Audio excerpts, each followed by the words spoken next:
Here are the other individuals in this particular series. Yes, whatever the heck. Work our way down to another edition. AJ Styles, which I really enjoy. The Young Bucks. And we have the Bomb Squad 4 live. Alright, we're in the top row of the second colorful case.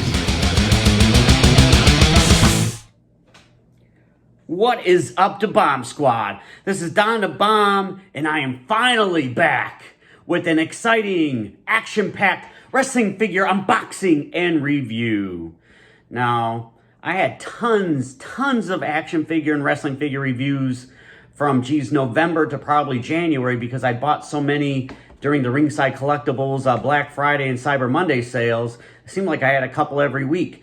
But that's when the wallet and the bank account and the credit cards kind of had to, take a little bit of a breather. But now it's going to be that season again. So I've already started my, Cyber Monday and Black Friday purchases by going to Toy-Hio, which is an event near Youngstown, Ohio, that happens about 3 times a year. So me and my buddy Mark Doomsday went yesterday, and I picked up some items that I've been playing the long game for. And one of those being the WWE Mattel Series 115 Kairi Sane, the Pirate Princess. Now, Kairi Sane, she's a favorite of mine. I was glad that she re-signed, a couple of years ago, and joined back up with Asuka and Io Sky. And unfortunately, it looks like that friendship is kind of severed as Asuka and Kairi Sane broke off on their own, the Kabuki Warriors. And it was a couple of weeks ago where Kairi had a pretty bad outside the ring spot where she was giving Io Sky a Alabama slam, and she kind of clipped her Io's head on the ring apron. Didn't look too good. Very reminiscent to the Adam Cole, Kyle Fletcher AEW botch from a few months ago that might have ended Adam Cole's in-ring career. So it looks like Io Sky is okay. They were able to wrestle yesterday. I haven't watched that match yet, but there'll be time for that at some point. But let's get into this. There is the Pirate Princess herself, Kairi Sane, in her plastic prison. Sorry about the glare. As my friend from YouTube, Kyle Peterson, says, these boxes are pretty flimsy these days, but at least the new ones have a bigger window. So I did find this at Toy-Hio for 20 bucks, and anytime you can get a good figure for under retail, which is like $25 to $27 these days, yeah, it's a W. So there is the beautiful Kairi Sane. In the back, there she is here. There are the other individuals in this particular series. Now, this is an older series. This, came out quite a few months ago, if I'm not mistaken. But like I said, I was playing the long game. So let's release the Pirate Princess from her plastic prison, shall we? There's always a piece of tape I miss, but these boxes are easily shreddable anyway, so. Whoosh. All right, let's go into the accessories.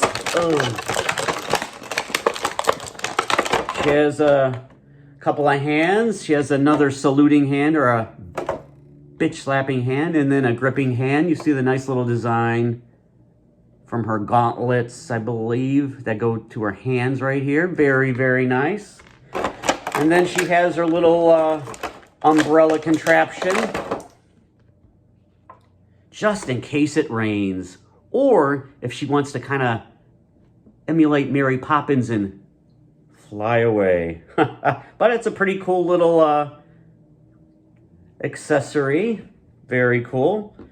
And then let's take out Kairi herself. The winner of the very first Mae Young Classic back in, I believe, 2016, I believe. If you go back and you watch those very first couple of Mae Young Classics, there are so many women on there that became big stars. Oh my gosh, what is going on here? It's a good thing I brought the scissors, because I guess if it was easy to break out of the prison, everybody would be doing it. So her hand won't completely come out. But, Rhea Ripley, Bianca Belair, there are so many, Toni Storm, so many women in those first couple of first couple of Mae Young Classics over in the WWE, NXT era back, like I said, 2016 or so and 17. But look at that. This is pretty sweet. Now, some people will say that the Ultimate Edition Asuka that came out last year or so was one of the best women's figures of all time. And, I mean, it's not just from first glance. I would have to put this Kairi Sane up there as well, like in the top 5 women's figures of all time. Now, one thing that really irritates me about the WWE Mattel women's figures the last few years is, for whatever reason, from like 2010 to 2016 or 17, you know, they were a certain size. All of them were a certain size, and they displayed well with the men. But like from, I think it was Elite 72 or 73, Natalya, Becky Lynch, whatever it was back then, they shrunk them down to like little teenagers or even like taller children. And, you know, and Kairi's already small enough, but it's actually not too egregiously small. But if you look at the head scan there, I mean, this is definitely really sweet with her eye makeup, the different colors in her hair, the colorful attire, the painted on armbands, the little elbow pad that she hits her patented flying elbow with. Very nice. All down here to the little rubber belt that has these little towel accessories on there, to her trunks. Nice little design there. Her painted on little leg stockings there, and then there's the rubber knee pads, and then the boots.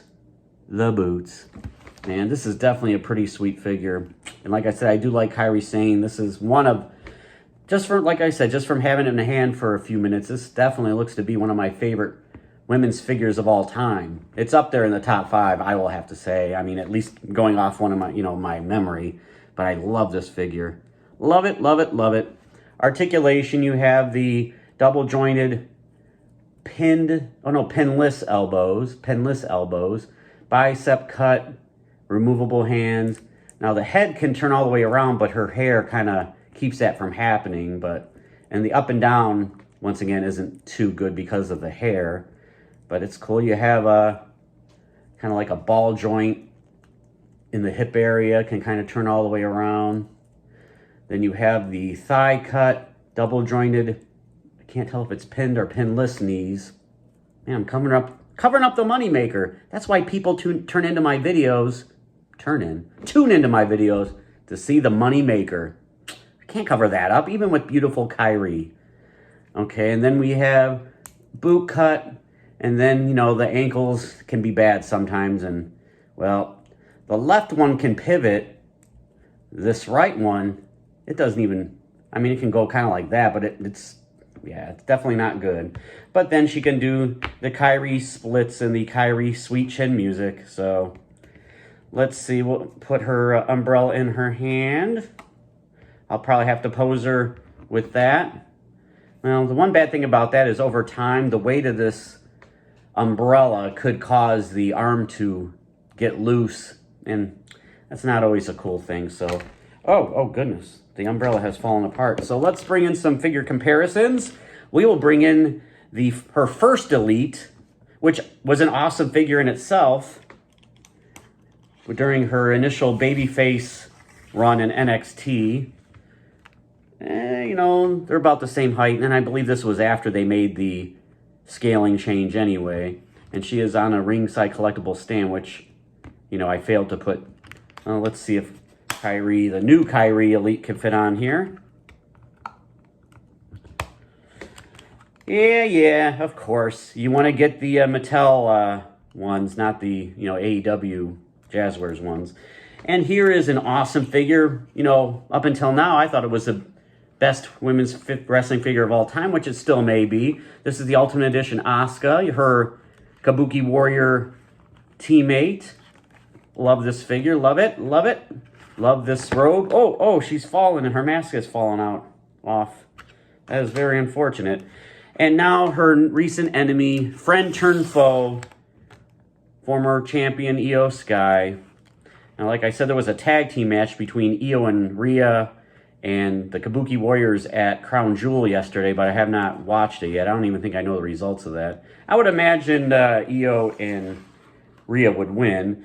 And then we have an AEW Jazz wears Hikaru Shida, and Hikaru Shida is taller. Now, in my opinion, the Jazz wears women's figures scale much better, more realistically, with their men counterparts and each other most of the time.